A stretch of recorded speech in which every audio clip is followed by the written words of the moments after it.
Bonjour à toutes et à tous. À partir de ce lundi, notre émission est diffusée sur l'Union TV, mais également sur l'Est Éclair TV. Bienvenue à tous nos téléspectateurs aubois qui ne vont pas être dépaysés, puisque l'invité du jour sera le délégué général des Nuits de Champagne. La 34e édition se tient tout au long de la semaine. On vous emmènera également du côté de Châlons-en-Champagne à la rencontre d'un chien qui apaise les troubles psychiatriques et psychiques de patients. Mais tout de suite, voici un résumé complet de l'actualité.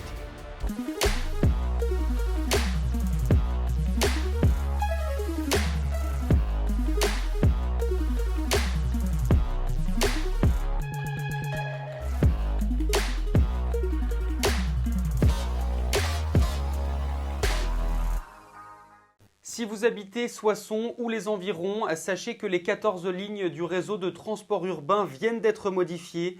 Depuis ce lundi, les horaires mais également les trajets sont différents.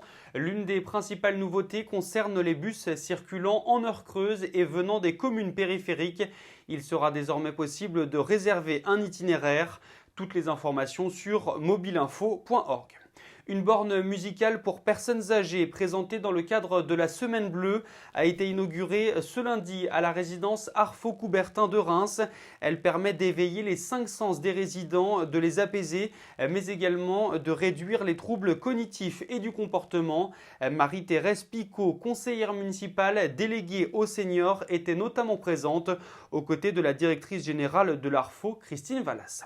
Christie's Londres mettra aux enchères les 2 et 3 décembre prochains une collection de champagne de Perrier-Jouët, parmi lesquels un millésime 1874, prix estimé entre 12 000 et 18 000 euros.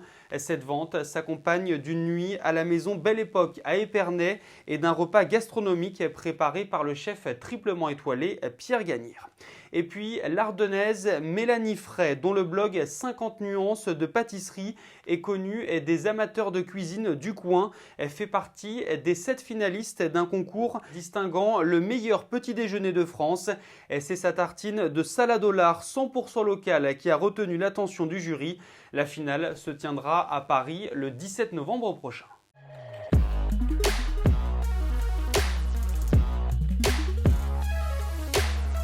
Après une édition 2020 forcément particulière en raison du contexte sanitaire, les Nuits de Champagne sont de retour. Voici tout ce qu'il faut savoir sur cette 34e édition. Pierre-Marie Bocard, bonjour. Bonjour. Vous êtes le créateur mais également délégué général des Nuits de Champagne. La 34e édition débute ce lundi. Est-ce que vous pourrez tout d'abord nous présenter l'événement en quelques mots ? 34e édition, mais 34e étape d'une aventure formidable, tout entière consacrée à la chanson. C'est un choix qu'on a fait donc il y a plusieurs décennies. Et au fond, l'originalité de ce festival, au-delà de proposer une programmation artistique professionnelle, c'est aussi de proposer aux festivaliers de devenir acteurs-chanteurs de leur festival. Pour ceux qui souhaiteraient venir, quels vont être les principaux temps forts ? Alors il y a 2 temps forts dans ce festival en fait. Il y a la programmation artistique. Cette année, 3 amis de Jane Birkin qui s'étaient beaucoup investis dans la préparation de ce festival et qui ne pourra pas être des nôtres du fait de son AVC dont elle se remet d'ailleurs dans le bon sens du terme. Mais c'est d'abord une programmation Gaëtan Roussel, Thomas Dutronc et Miossec, très proche de Jane.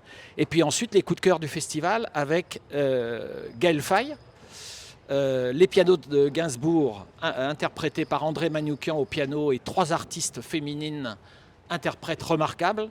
Élodie Frégé et 2 autres artistes, et puis Oshi qui clôturera cette programmation artistique professionnelle, mais qui sera samedi soir en même temps que le Grand Choral. C'est la symbolique de la génération actuelle avec ce Grand Choral qui va interpréter les chansons emblèmes de Gainsbourg, Jane Birkin et Miossec. Est-ce que c'est difficile pour vous chaque année de vous réinventer ? C'est indispensable de se réinventer. Le métier évolue beaucoup, le répertoire évolue beaucoup, donc il faut absolument qu'on évolue. Alors, par exemple, au départ de ce concept, c'était un auteur-compositeur et son répertoire qu'on proposait. On proposait le festival comme un voyage dans l'univers d'un auteur-compositeur et interprète de la chanson. Depuis quelques années, on a proposé au public un voyage dans un univers de plusieurs répertoires croisés et intergénérationnels. Est-ce que ça a été compliqué de s'adapter au contexte sanitaire cette année ? Oui, vraiment, d'autant que nous avons dans notre programme cette année, au-delà de la programmation professionnelle, des nuits qui chantent. C'est un vrai programme dans lequel on propose 6 rendez-vous et on sait très bien que chanter ensemble représente un risque au niveau sanitaire par rapport à la Covid-19. Donc on a travaillé très étroitement avec la préfecture, avec l'ARS, pour mettre au point les conditions dans lesquelles les ateliers pouvaient se tenir. Hier soir, par exemple, 600 collégiens chanteurs ont ouvert le festival avec l'interprétation de 11 titres. Les répétitions se sont déroulées avec distanciation, avec autotest systématique avant la veille de la séance de répétition à chaque fois.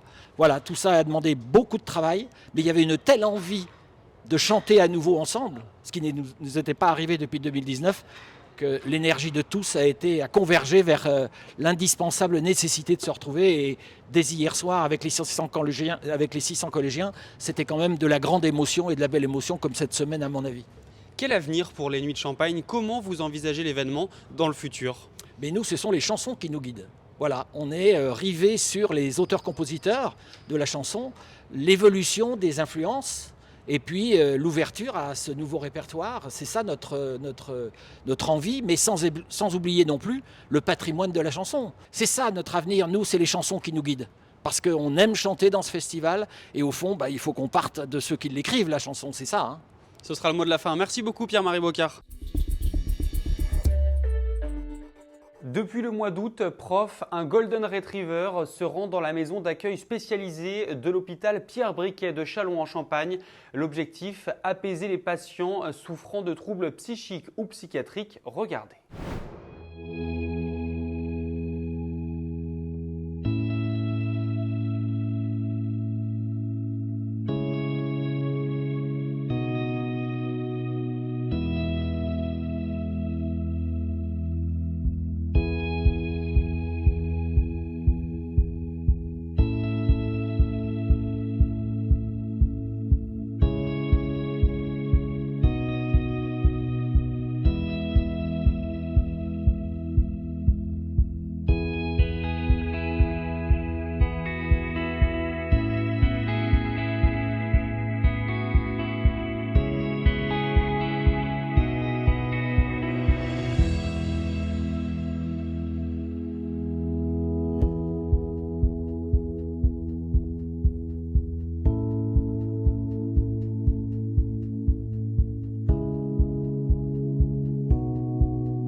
C'est la fin de cette édition. Merci pour votre fidélité. On se retrouve ce mardi à partir de 18 h sur l'Union TV et donc désormais sur l'Est Éclair TV.